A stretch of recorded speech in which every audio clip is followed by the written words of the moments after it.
बहुप्रतीक्षित असलेली जिल्हा मध्यवर्ती बँकेची ही जी निवडणूक आहे ही आता होऊ घातलेली आहे. आज मतदान सुरू आहे आणि आपण पाहतोय की या बँकेवर बरेच संकट आले.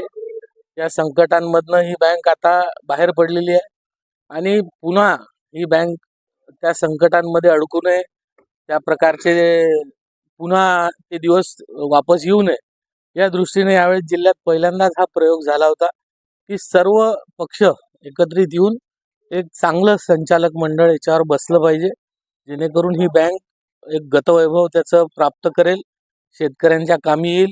आपण पाहतो की बाकी जिल्हा मध्यवर्ती बँका जिथे कार्यरत आहे ते शेतकऱ्यांना तात्काळ पतपुरवठा केला जातो, लोकांचे पैसे सुरक्षित राहतात आणि जे गरजू लोक आहेत त्यांना वेळेवर पैसे मिळाल्यामुळे त्यांच्या आयुष्याला नवी दिशा मिळते. अशा बँका जर प्रत्येक जिल्ह्यात असल्या तर खूप मोठा आधार त्या जिल्ह्यांना असतो. म्हणून ही बँक सुद्धा त्या गतवैभवास आली पाहिजे, त्या स्थितीत आली पाहिजे. म्हणून सर्व पक्षांना आवाहन करून अविरोध हे इलेक्शन झालं पाहिजे असा प्रयत्न होता. पण आपल्याला माहिती आहे की सहकार हे क्षेत्र फार वेगळं क्षेत्र असते.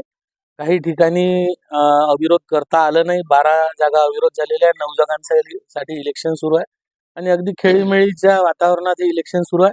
चांगलं संचालक मंडळ या बँकेवर निवडून येईल आणि येणाऱ्या काळात ही बँक पुन्हा नव्या रूपानं, नव्या ताकदीनं कामाला लागेल हा मला विश्वास आहे.